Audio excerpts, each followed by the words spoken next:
Believing that the silence of a small town is a sign of peace is the most dangerous illusion you could ever entertain. People flee the cacophony of the city, searching for a quiet corner of the world, a place where the stars are not yet bleached from the sky by artificial light. They seek solace in the creak of a wooden porch and the whisper of wind through ancient trees. But they are deceived. I have peered into the cracks of this reality, into the shadows that pool in forgotten valleys and isolated hamlets. The truth is that silence is not empty. It is listening. It is a patient, ancient predator, and in these places, it has grown fat on secrets and steeped in sorrows that have nowhere else to go. The stories you are about to hear are not mere tales. They are echoes, reverberations from souls caught in the teeth of that silence. They are warnings etched in dried blood on the splintered doors of forgotten homes. What I am offering you is not entertainment. It is a glimpse into the abyss that stares back from the heart of pastoral life. These are not fictions conjured to pass the time. They are fragments of a truth that festers just beneath the surface of the mundane world. A truth that the crows on the telephone wires have seen, that the dust in abandoned attics remembers. Each town has its own unique darkness, a particular flavor of dread that seasons the air and seeps into the groundwater. It is a pact made in desperation generations ago, a curse buried in a crossroads that refuses to stay buried, a hunger that awakens with the harvest moon. So extinguish your comforting lights, draw the curtains against the unsuspecting world, and listen. Listen to the stories that the towns themselves wish they could forget. These are the whispers from the cold ashes of what once was, and a premonition of what could easily be. Our first descent takes us to a place called Havenwood, a name that drips with cruel irony. From a distance it looked like a postcard, a perfect slice of forgotten time nestled between two sleeping hills. But the moment you crossed the town line, a peculiar weight settled on your soul. It was the weight of watchfulness. The windows of the houses were like vacant eyes. The townsfolk moved with a choreographed slowness, their smiles thin and brittle like dried leaves. At the center of the town square, there wasn't a statue or a fountain, but an old stone-lined well, capped with a heavy iron grate. The children were forbidden to play near it, and the adults would cast furtive, fearful glances its way, as if the well itself were a malevolent god. They called it the Whisper Well, and they believed it was the source of their unsettling prosperity and their unending damnation. The legend, the one told in hushed tones after the sun had bled out behind the hills, was that the well did not draw water from the earth. It drew echoes from the future. Decades ago, during a time of famine and despair, the town's founders had made a pact with something that slumbered in the deep, cold dark beneath the stone.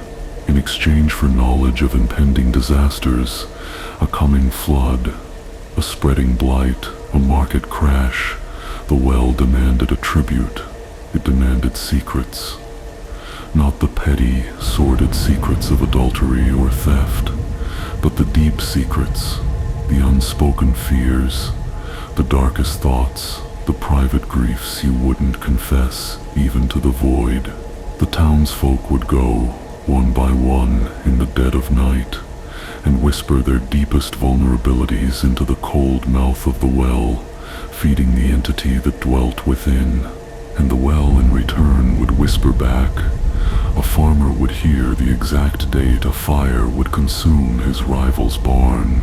A mother would be warned of the sickness that would claim a child in the next village, allowing her to prepare.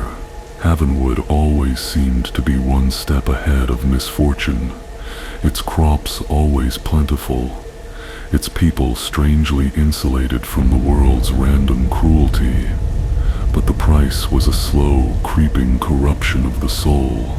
They traded their humanity for security. They began to see their neighbors not as friends, but as collections of secrets to be harvested. The air grew thick with suspicion, and love, real love, withered in the shadow of the well. Their prosperity was a gilded cage, and the whispers were the bars that held them captive. This brings us to the story of a young man named Thomas, a newcomer who arrived in Havenwood with hope in his heart, seeking to escape the noise and chaos of a life he wished to forget. He was a cartographer, a man who believed in lines and boundaries, in the measurable and the known. The town's strange atmosphere intrigued him, and the well became the focal point of his curiosity. He saw the fear in the eyes of the people, and dismissed it as simple-minded superstition, the relic of a bygone era. He could not comprehend the web of silent transactions that bound every soul in that place. The townsfolk warned him, their voices barely audible, their eyes darting towards the shadows. "Leave the well alone," they'd murmur. "Some doors are not meant to be opened." But for Thomas, this was not a door. It was a puzzle, and he was determined to solve it. One night, under a sliver of a moon that offered more shadow than light, Thomas crept to the town square. The silence was absolute, a physical presence that pressed in on him from all sides. He knelt by the well, his heart a frantic drum against his ribs. He worked the rusted bolts of the iron grate, the sound of metal on metal, a profane scream in the stillness. When it was finally open, a gust of cold, foul-smelling air rose from the depths, carrying with it a symphony of faint, overlapping whispers. It was the sound of 1,000 confessions, a tapestry of despair woven through time. He leaned over, peering into the inky blackness, and against all reason, he felt an urge to offer it something, to feed the hungry dark. So he whispered his own secret, a memory of failure and shame that had haunted him for years. The moment the words left his lips, the well answered. It wasn't a single voice, but a chorus, a legion of whispers that flooded his mind, showing him things that were yet to be. He saw visions of his own future, a path paved with betrayal and loss.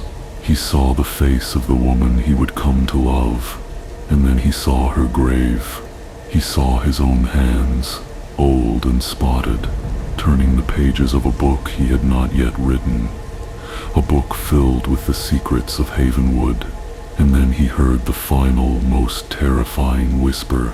It was a premonition of his own end, the exact time and manner of his death. The knowledge was a shard of ice in his soul, a cold, unshakable certainty that would drain all the color from his world. He had sought knowledge, and in return, the well had given him a curse. He was no longer a free man. He was a prisoner of his own timeline, walking a path he could see but never alter. Thomas spent the rest of his short life as a ghost among the living. The townsfolk of Havenwood saw the change in him. They recognized the same haunted emptiness in his eyes that they saw in their own cracked mirrors every morning. He had become one of them. He had traded his ignorance for a terrible clarity. He knew who would fall ill, who would lose their fortune, who would draw their last breath. But the knowledge was a poison, for he could do nothing to stop it. To intervene would be to break the pact, and the consequences of that were a horror the town had only ever glimpsed in its darkest nightmares. His story became another whisper fed to the well, a cautionary tale for any who might dare to challenge the town's dark bargain. Do you feel this dark message was meant for you? Sometimes the most terrifying prison isn't made of stone, but of knowledge you were never meant to have. Let us now travel on a different path, one woven not of stone and water but of thread and shadow. We arrive in the mist-shrouded village of Greyfen, a place perpetually damp and smelling of wet wool and decay. Here lived an old woman named Elspeth, known to the villagers as the Weaver. She lived in a crooked cottage at the edge of the woods, its windows like milky cataracts. Smoke, smelling of strange herbs, and something acrid like burning regret, constantly curled from her chimney. Elspeth was not a weaver of cloth or tapestries. She was a weaver of something far more intimate. She knitted garments, shawls, sweaters, gloves, but her yarn was not spun from the fleece of sheep. The villagers whispered that she spun it from moonlight, from shadows, from the final breaths of the dying. Each stitch was a knot in the fate of the person for whom the garment was intended. The people of Greyfen both feared and needed Elspeth. When a child was born, the parents would bring a lock of the infant's hair to the weaver, and she would knit a tiny blanket, said to protect the child from ill fortune. But the protection came at a price, a subtle tether to the child's destiny that Elspeth now held in her gnarled hands. When a man went to war, his wife would beg for a scarf woven with threads of courage, never questioning what Elspeth might demand in return. The garments were unnervingly beautiful, shimmering with a light that seemed to come from within, and they always felt cold to the touch, as if they held a fragment of the grave within their fibers. To wear one of Elspeth's creations was to wrap yourself in a prophecy, to allow her needles to knit the very pattern of your life.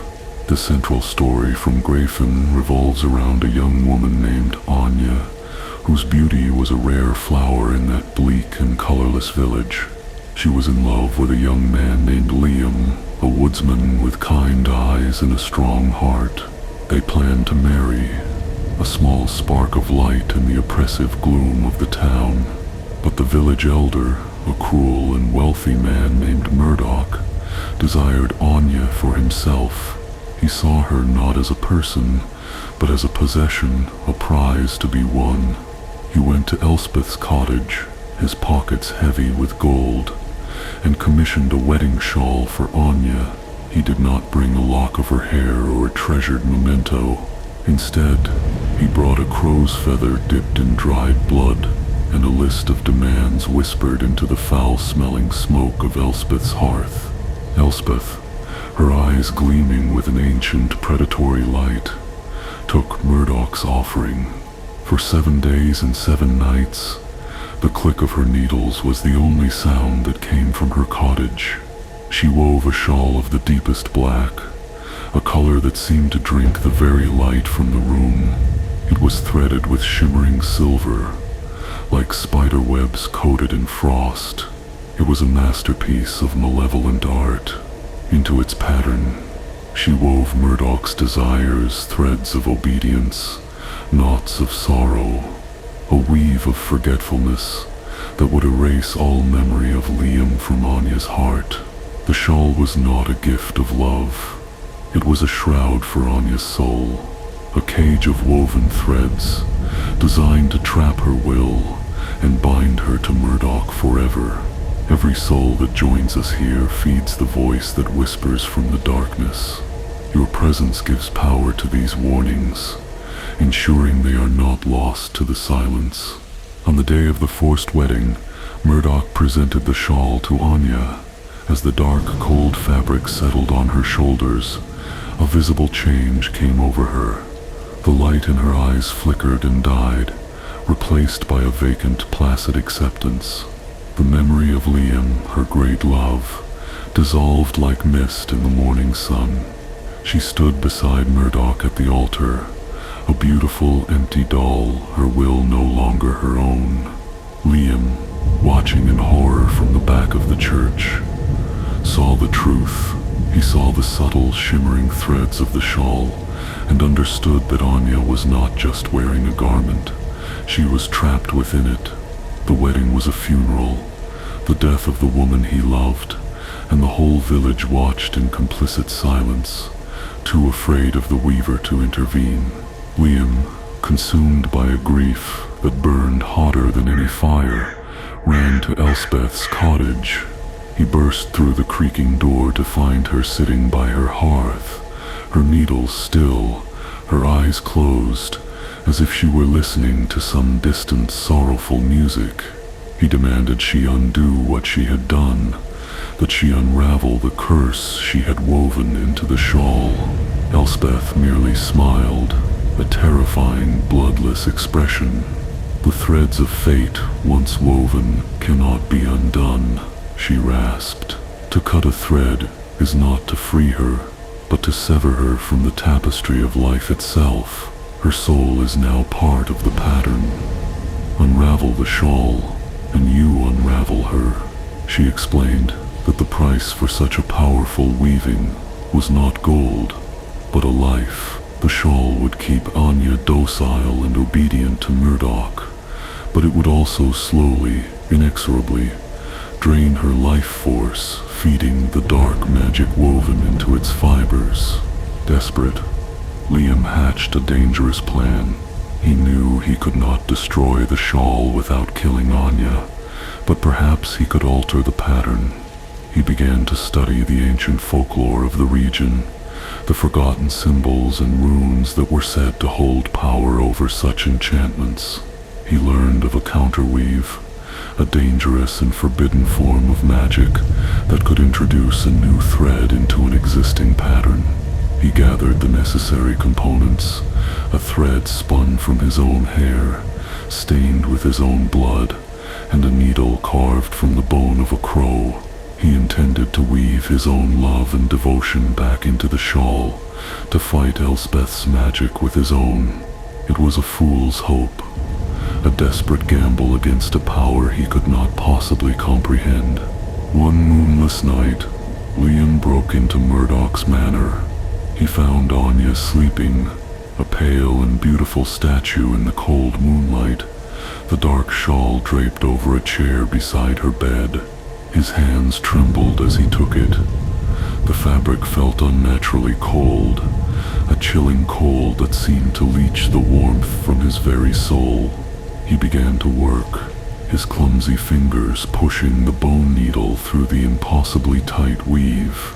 He tried to stitch the symbols of love, of memory, of freedom, but with every stitch he made, a thread of the original pattern snapped.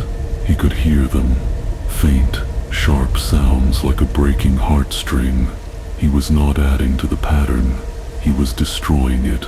He was unraveling Anya's life, just as Elspeth had warned. Anya cried out in her sleep, a thin, pained whimper. Liam looked from the fraying shawl to her slumbering form and saw a terrifying transparency to her skin. She was fading, becoming ethereal. He had failed. In his desperate attempt to save her, he was hastening her demise. The truth crashed down on him with the weight of a tombstone. Some cages are not meant to be broken. Some fates once woven are absolute. He dropped the shawl, its dark threads seeming to writhe like snakes in the dim light. He fled the manor, his heart a hollow, aching void. He left Greyfen that night, a broken man, forever haunted by the memory of the woman he loved, a woman he had inadvertently helped to destroy. Anya faded completely within a week, leaving behind only the cold black shawl, which Murdoch kept as a treasured, terrible reminder of his victory. Let us now turn our gaze to the sun-scorched plains, to a town named Solitude, built in a place where nothing should have grown. The earth was cracked and dry, the sky a vast, indifferent canvas of blue. Yet the fields around Solitude were inexplicably lush, their stalks of corn growing impossibly tall and green. The town's prosperity was a miracle, or so the inhabitants told outsiders, but the truth, as always, was buried in the dark earth. This prosperity was bought and paid for every year during the harvest moon, the brightest moon of the year, for on that night, something came from the fields. It was not a creature of flesh and blood, but a presence of formless ancient hunger.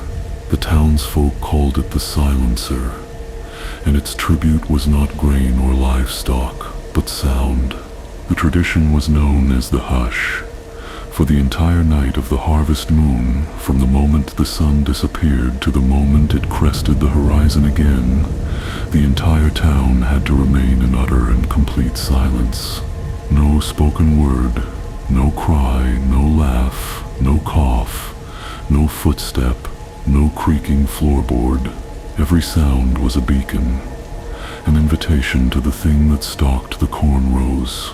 The windows were boarded, the doors were barred, and families huddled together in their cellars, communicating only through gestures, their hearts pounding a silent, terrified rhythm. The penalty for making a sound was simple and absolute. You vanished. You were taken by the Silencer, dragged into the cornfields, and were never seen again. Your absence was the price for the town's continued abundance.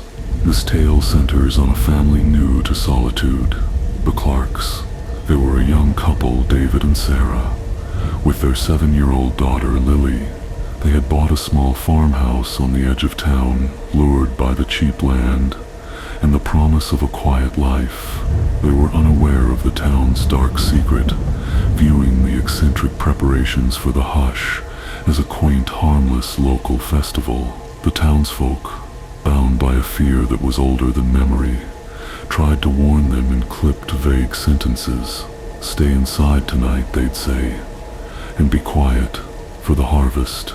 But they never explained the true nature of the threat, afraid that speaking the truth would somehow give it more power, or perhaps they simply could not put such a cosmic horror into words. As night fell, the air grew unnaturally still. The familiar chirp of crickets ceased, the wind died, and a profound, unnerving silence descended upon the land. David and Sarah, amused at first, played along with the town's tradition. They read books by candlelight and whispered to each other, laughing softly at the town's peculiar customs. Their daughter Lily, however, was terrified. She was a frail child, prone to nightmares and fits of coughing, and the oppressive silence felt like a physical weight pressing down on her small chest. She could feel the listening presence outside, the ancient hunger that was sniffing the air for the slightest vibration. She tried to tell her parents, but her words were lost in their disbelief. Later that night, Lily awoke from a nightmare, screaming. It was not a loud scream, but in the crushing silence of the hush, it was like a thunderclap. David and Sarah rushed to her side, trying to comfort her, their soothing words a further violation of the night's sacred law. In that moment, they heard it, a sound from outside, from the cornfield that bordered their property. It was a slow, deliberate rustling, the sound of something immensely large moving through the stalks. It was not the sound of wind or an animal. It was the sound of a predator that had just located its prey. Panic, cold and absolute, seized them. They finally understood. The warnings, the boarded windows, the fear in their neighbors' eyes. It was all real. The rustling grew closer, circling the farmhouse. They could hear the dry stalks snapping, the sound methodical, patient, relentless. David grabbed his shotgun, a futile gesture against a thing that was not made of flesh. Sarah held Lily, trying to stifle the child's terrified sobs. Then came a new sound, a soft scraping noise against the front door. It was testing the locks, searching for a way in. The wood of the old farmhouse began to creak and groan, not from the wind, but from an immense pressure being exerted on the entire structure. The silencer was not trying to break in. It was squeezing the house, trying to force them out into the open.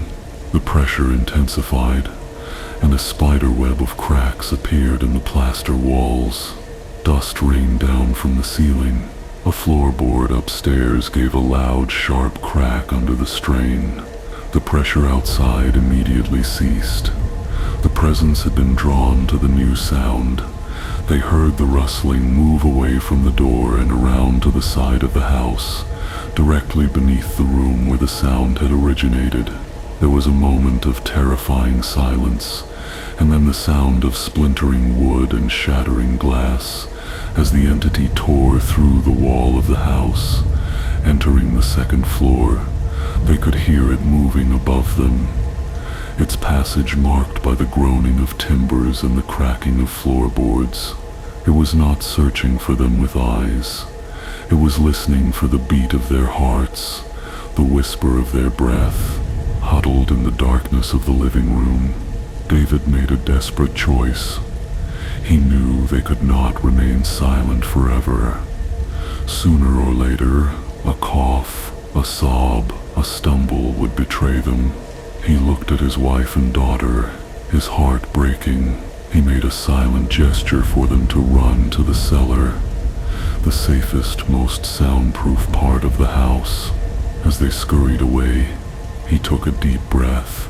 He stood up, knocked over a heavy oak chair, and then, with all the air in his lungs, he shouted.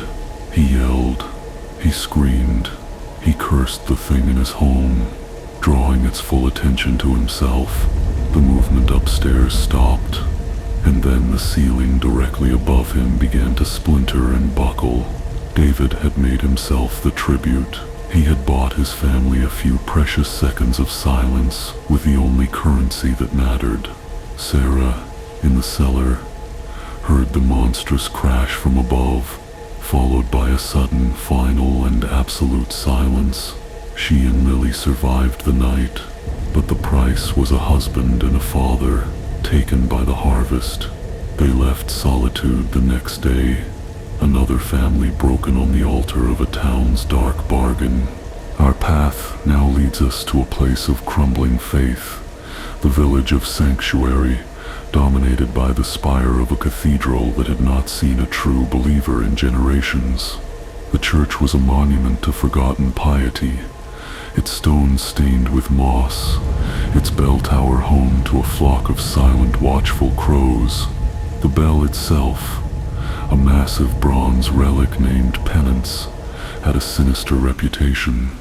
It was said that the bell was not merely metal, but a vessel, an artifact of a pact made with a forgotten entity. The town's founders, in a time of plague and sorrow, had offered the soul of an innocent to the entity, in exchange for its protection. The ringing of the bell was the seal on that pact, and as long as it remained silent, the pact held and the town was safe. But if the bell were ever to ring unscheduled, it meant the pact was broken, and a new soul must be offered up as payment. The bell ringer, a solemn, haunted man named Jacob, was the guardian of this terrible secret. His family had held the position for centuries, a lineage of cursed sentinels. He lived in the shadow of the bell tower, his life dictated by its silence. He was responsible for its upkeep, for ensuring that no storm, no bird, no passage of time could cause it to accidentally toll. He was a prisoner of his duty, his face etched with the worry of a man who knows that a single stray sound could unleash damnation upon his home. The townsfolk of Sanctuary treated him with a mixture of fear and reverence. He was their protector and a constant reminder of the terrible price of their safety. His existence was a lonely vigil, a life spent in the service of a silence that was far from holy. Every soul that joins us here on this journey into the shadows empowers the warnings that must be told. Your presence is a testament against the coming dark. The story I must now share is of a group of teenagers from a neighboring town who saw Sanctuary's crumbling cathedral as nothing more than a place for a thrill. They were arrogant, fueled by the invincibility of youth, and deaf to the whispers of local legend. They heard stories of the cursed bell and laughed, daring each other to climb the tower and make it sing. They saw the fear of the sanctuary residents as pathetic superstition. On a night thick with fog, 4 of them drove to the edge of the town, their car stereos blaring, a profane intrusion into the town's carefully maintained quiet. They were led by a boy named Marcus, brash and reckless, who carried a sledgehammer with him, intending to strike the ancient bell and shatter the town's peace forever. Jacob heard the commotion, and his blood ran cold.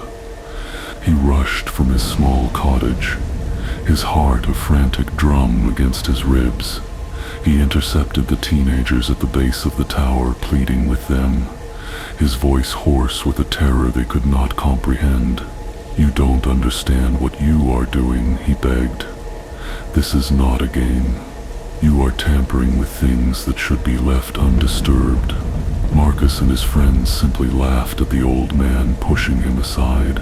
They saw his desperation not as a warning, but as confirmation that they were about to do something truly legendary. They broke the ancient wooden door of the bell tower and began their ascent up the spiraling stone staircase, their mocking laughter echoing in the sacred dusty space. As they climbed, the air grew colder, and the stones of the tower seemed to hum with a malevolent energy. Even the most arrogant among them began to feel a prickle of unease. But Marcus urged them on, his pride blinding him to the growing dread. They reached the belfry, a chamber open to the foggy night sky, the massive bronze bell hanging before them like a silent, brooding god. It was covered in strange, unsettling carvings that seemed to shift and writhe in the moonlight. As Marcus raised the sledgehammer, Jacob, having scrambled up after them, made one last, desperate plea. "For the love of God, don't," he screamed. But it was too late. Marcus swung the hammer with all his might, and it struck the bell with a deafening crack. The sound that erupted was not a clear musical toll. It was a discordant, soul-shattering clang that seemed to tear a hole in the fabric of reality. It was a sound of profound wrongness, an ancient scream of violation. The sound rolled across the valley, and as it faded, an even more terrifying silence took its place.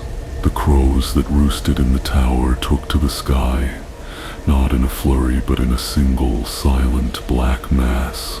The teenagers stood frozen, the adrenaline draining away, replaced by a primal fear. The bell had a large spiderweb crack in its side, and from this crack, a thin black smoke, smelling of cold ash and grave dirt, began to seep out. The pact was broken. The entity, long dormant, was now awake and hungry. The black smoke coalesced, not into a single creature, but into 4 distinct shadow-like forms, each one tethering itself to one of the teenagers.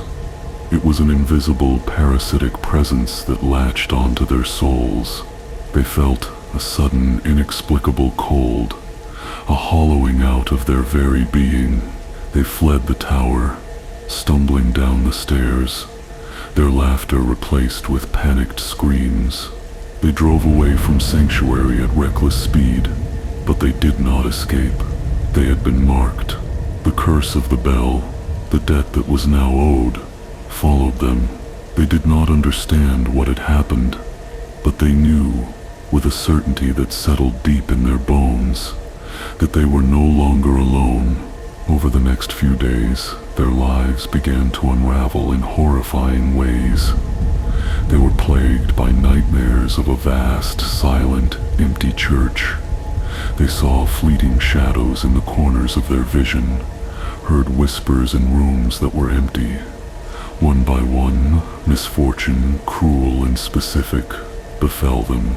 One boy, a talented athlete, suffered a freak accident that crippled him for life. A girl, known for her beauty, contracted a strange wasting illness that stole her youth and vitality. Another descended into a profound madness, talking to a shadow in the corner of his room that no one else could see. They were being consumed, their life force, their luck, their sanity, being drained away as payment for the broken pact. Marcus, the instigator, suffered the worst fate. The shadow that clung to him was the darkest, the most demanding. He became a shell of his former self, his arrogance replaced by a constant gnawing terror. He returned to Sanctuary, a broken and desperate boy, and found Jacob waiting for him at the base of the tower. Jacob's face held no anger, only a deep, ancient sorrow. "It chose you," Jacob said softly. "The debt must always be paid in full." The bell was cracked, and so it claimed 4 fractured souls instead of one whole one. Marcus finally understood. His act of youthful rebellion was not a joke. It was a blasphemy that had doomed him and his friends. He was to be the final payment. That night, under the cold, indifferent gaze of the moon, Marcus climbed the bell tower one last time and was never seen again. The next morning, the crack in the bell was gone. It had been healed, sealed with the sacrifice of a foolish boy's soul. Let us now wander into a place that preys not on the soul but on memory and regret. We arrive in Ash Creek, a town that seems perpetually caught in the amber light of late afternoon. The main street is lined with antique shops, each one a dusty mausoleum of forgotten lives. The most peculiar of these shops was owned by a man named Silas, a collector of mirrors. His shop, Reflections of the Past, was a labyrinth of silvered glass. There were ornate, gilded mirrors from forgotten mansions, small, cracked hand mirrors that had reflected 1,000 sorrows, and simple, honest mirrors from farmhouses. But none of Silas's mirrors were ordinary. They did not reflect what was, but what was. Silas was not merely a shopkeeper. He was a curator of regret. He claimed that mirrors over time absorbed the emotions of those who gazed into them. They became repositories of strong memories, of moments of intense joy, earth-shattering grief, or life-altering decisions. To look into one of his mirrors was to risk seeing not your own face staring back, but the face of a long-dead bride on her wedding day, or a soldier saying his final goodbye. More dangerously, sometimes the mirrors would sense the viewer's own deepest regrets and show them a vision of the path not taken, a spectral glimpse into an alternate life. It was a tantalizing and terrifying experience, and people came from miles around, drawn by a morbid curiosity to gaze upon their own ghosts. Our story focuses on a woman named Eleanor, who arrived in Ash Creek carrying a burden of grief so heavy it had stooped her shoulders and stolen the light from her eyes. 20 years prior, her young son had drowned in a tragic accident. She had turned her back for a single moment, a single, unforgivable moment, and her world had been shattered. The guilt had been her constant companion, a cold shadow that clung to her every waking hour. She had heard the tales of Silas's mirrors and came to his shop with a desperate, foolish hope. She wanted to see her son one last time, to see his smiling face just once more, even if it was only an echo trapped in glass. Silas, a man whose eyes seemed to hold the dust of centuries, greeted her with a sad, knowing smile. He understood her pain before she even spoke a word. He listened to her story, his head tilted, like a doctor diagnosing an incurable disease. "The mirrors show what they will," he warned her, his voice a dry rustle of leaves. "They are not kind. They are honest. And honesty, my dear, can be a crueler wound than any lie. What you seek may destroy what little peace you have left." But Eleanor was beyond reason. Her grief was a hunger that demanded to be fed, and she insisted. With a heavy sigh, Silas led her to the back of the shop, to a small, unassuming mirror with a simple, dark wood frame. "This one," he said, "belonged to a mother who lost her child to the river. Be careful what you wish for." Eleanor stood before the mirror, her heart pounding. At first, she saw only her own reflection, a tired, middle-aged woman with sorrow etched into the lines of her face. She stared into her own eyes, pouring all of her pain, all of her longing into the glass. The air in the room grew cold, and her reflection began to waver, to dissolve like smoke. The surface of the mirror swirled with a milky, gray light, and then an image began to form.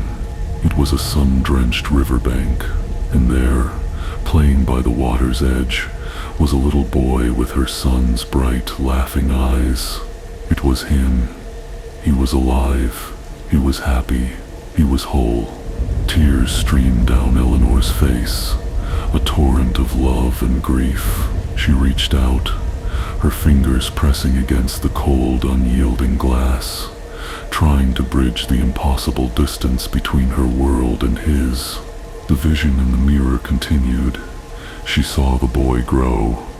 She saw him on his first day of school.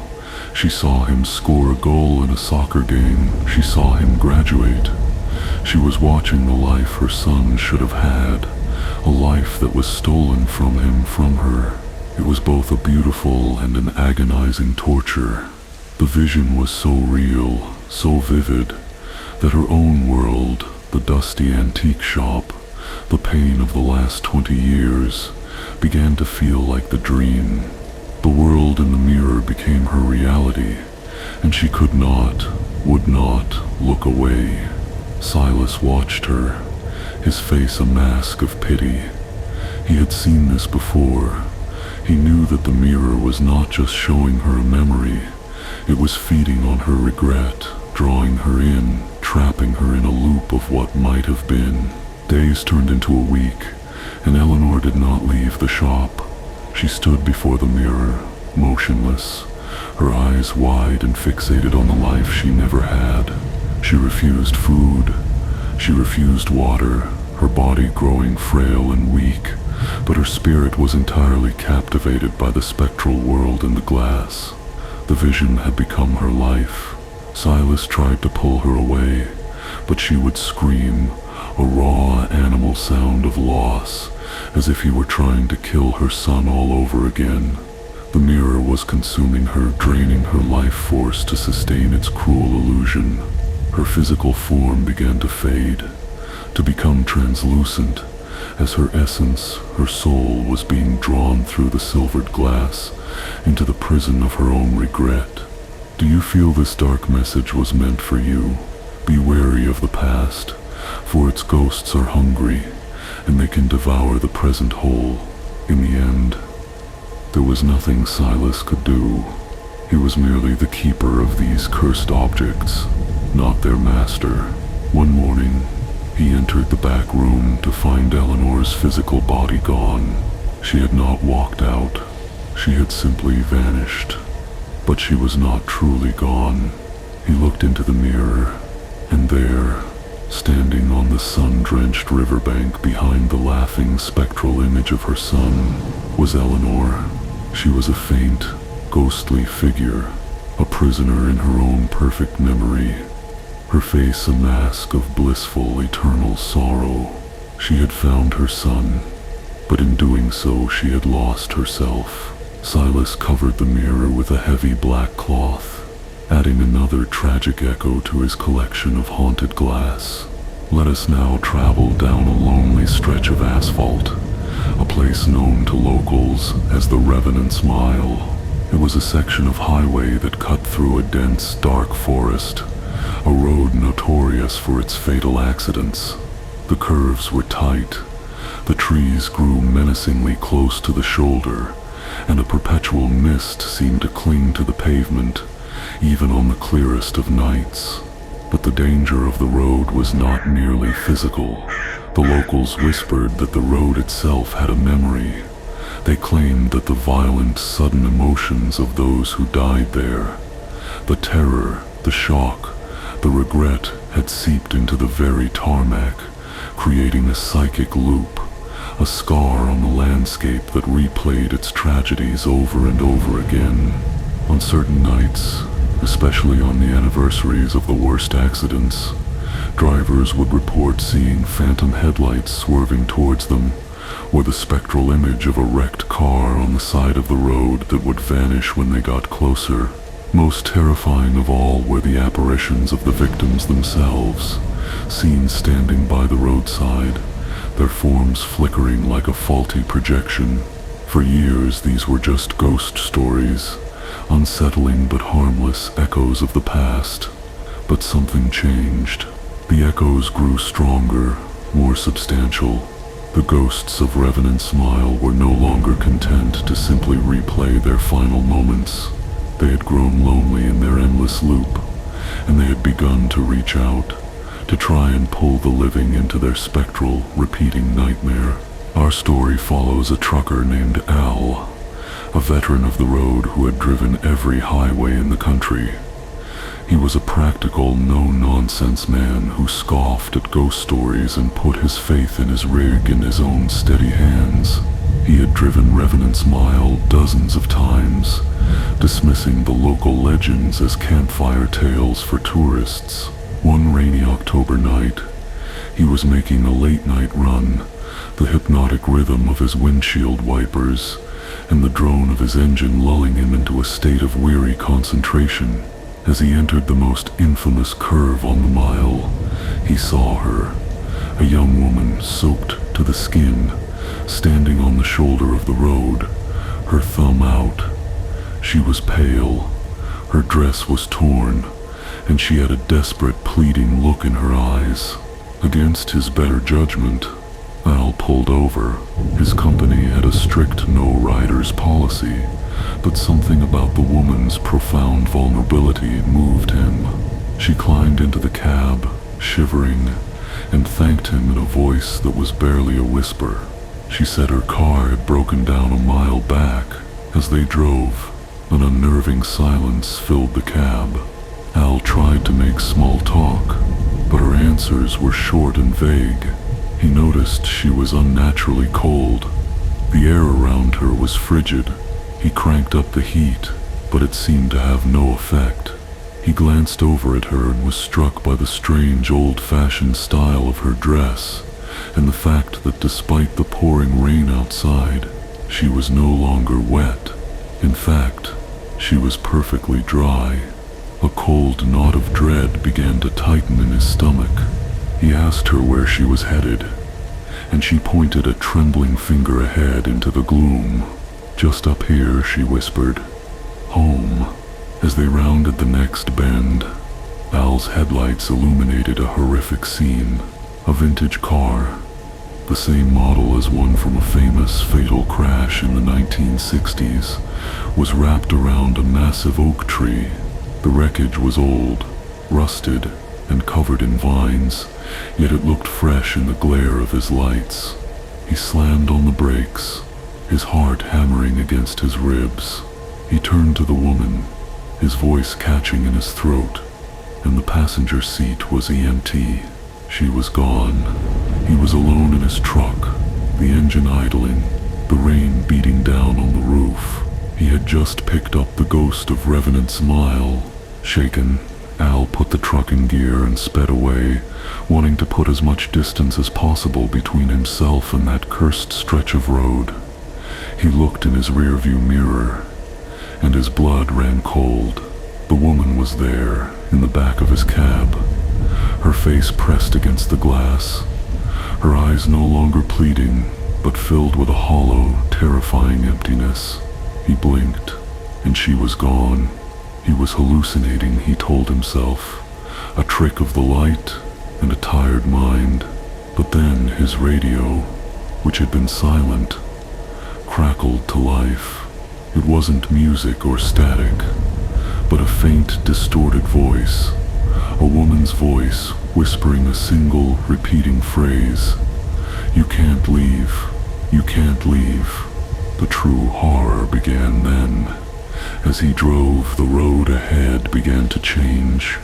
He was no longer on the highway. He was on that same cursed mile of road again.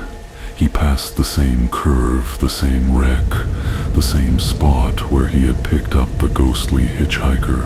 He was caught in a loop, a geographical echo of the ghost's own trapped existence.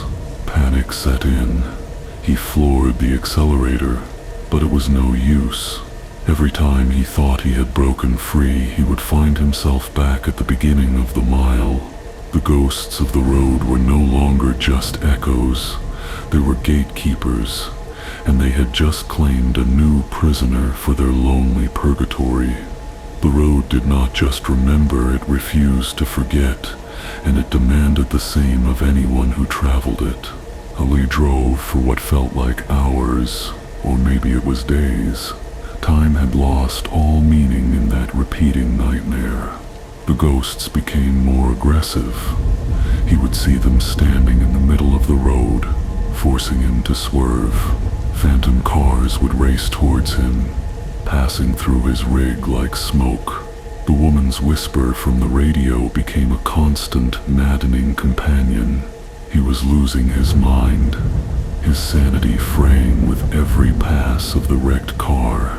He was becoming a part of the story, another spectral element in the road's haunted memory. The other drivers, the living ones, would now see not just the ghostly hitchhiker, but a phantom truck, endlessly driving a stretch of road it could never leave. Its terrified driver forever paying the price for a single act of kindness. Our final story, the darkest of them all, takes us deep into the woods of the Pacific Northwest, to a logging town called Prosperity. The name was not a hope, but a statement of fact. While other towns in the region struggled with failing industries and dwindling populations, Prosperity thrived. The timber was of the highest quality. Accidents at the mill were unheard of, and the townsfolk lived comfortable, peaceful lives. But their good fortune was not the result of hard work or luck. It was the result of a pact, a terrible secret that was the town's foundation and its soul-devouring cancer. The secret lived in the heart of the old-growth forest, in a clearing where the trees were ancient and twisted, and the ground was always bare. At the center of this clearing stood a gnarled, ancient oak, far older than the town itself, and in the shadows of this oak lived an entity.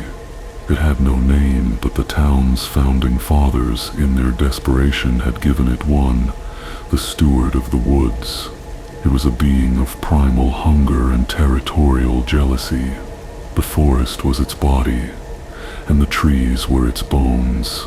In exchange for allowing the people of Prosperity to harvest its timber without consequence, no widowmakers, no faulty equipment, no forest fires, it demanded a tribute.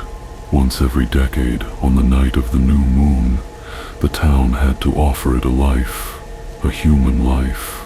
The steward did not care who it was, only that the debt was paid, that the balance was maintained. This grim duty fell to the town's mayor, a position that was not elected, but inherited, passed down through the bloodline of the family that had first made the terrible bargain. The current mayor, a man named Elias Thorne, was a good man tormented by his inheritance. He loved his town, but he carried the weight of its sins on his shoulders. The selection of the tribute was a secret, agonizing process. It was always an outsider, a drifter, a hitchhiker, someone whose disappearance would not be noticed or investigated. The mayor and a select few elders would lure the unfortunate soul into the woods on the appointed night, leaving them bound at the base of the ancient oak. They never saw what happened next. They would simply leave, and in the morning, the person would be gone, with not a single drop of blood or a scrap of clothing left behind. Our story begins as the 10th year of the cycle was drawing to a close. Mayor Thorne was growing desperate. No suitable outsiders had passed through prosperity in months. The new moon was approaching, and the forest itself seemed to be growing restless. The trees creaked and groaned, even when there was no wind.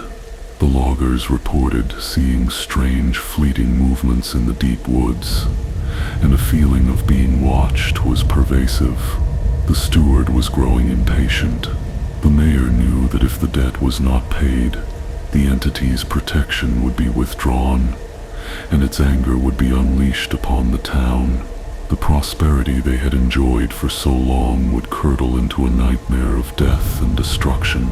It was then that a young travel blogger, a man named Ben, arrived in prosperity. He was charismatic and curious, drawn by the town's picturesque setting and its strange, isolated reputation. He saw a story. Mayor Thorne saw a solution.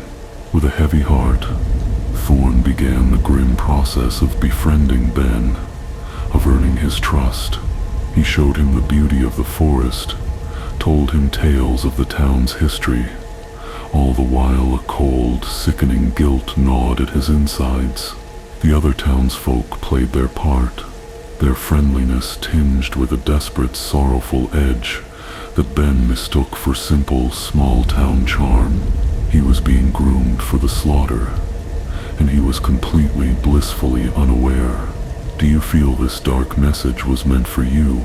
Let the echoes of your own thoughts gather in the comments below, for in sharing our fears, we may find a sliver of light in the overwhelming darkness. On the night of the new moon, the darkness in the forest was absolute. Mayor Thorne invited Ben for a late-night walk, telling him of a secret, sacred place deep in the woods that only a few had ever seen. Ben, eager for an exclusive story, readily agreed. The elders followed at a distance, their faces grim, their hands clutching the ropes that would bind their guest. As they reached the clearing, the air grew thick and cold. The silence was profound, the kind of silence that precedes a scream. Ben looked around in awe at the massive ancient trees, but a primal fear began to creep into his heart. He felt the weight of countless unseen eyes upon him. He turned to the mayor, a nervous question on his lips, and saw the terrible, sorrowful truth in Thorne's eyes. Before Ben could react, the elders emerged from the shadows. He fought, but he was outnumbered. They bound him to the base of the ancient oak, his pleas for mercy echoing unanswered in the dead air. Mayor Thorne stood before him, tears streaming down his face. "I'm sorry," he whispered, his voice choked with self-loathing. "The balance must be maintained. The prosperity of the many outweighs the life of the one." They left him there, a sacrifice to a hungry, ancient god. As their lanterns disappeared into the trees, Ben was left alone in the crushing darkness and the suffocating silence. He began to hear it then, a sound that was not a sound, a deep, resonant vibration that seemed to come from the ground, from the trees, from the air itself. It was the sound of something awakening. The shadows beneath the trees began to deepen, to coalesce, to move.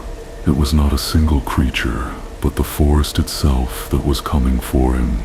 Roots, thick as pythons, slithered from the earth and wrapped around his legs.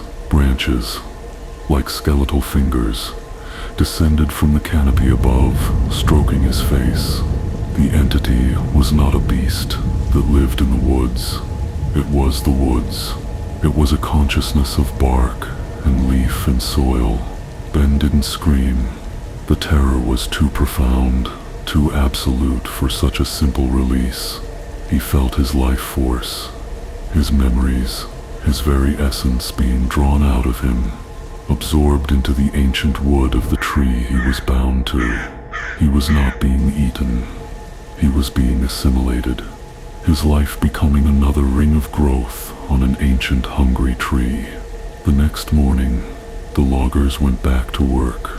The air in the forest felt light and peaceful again, and the town of Prosperity was safe for another 10 years.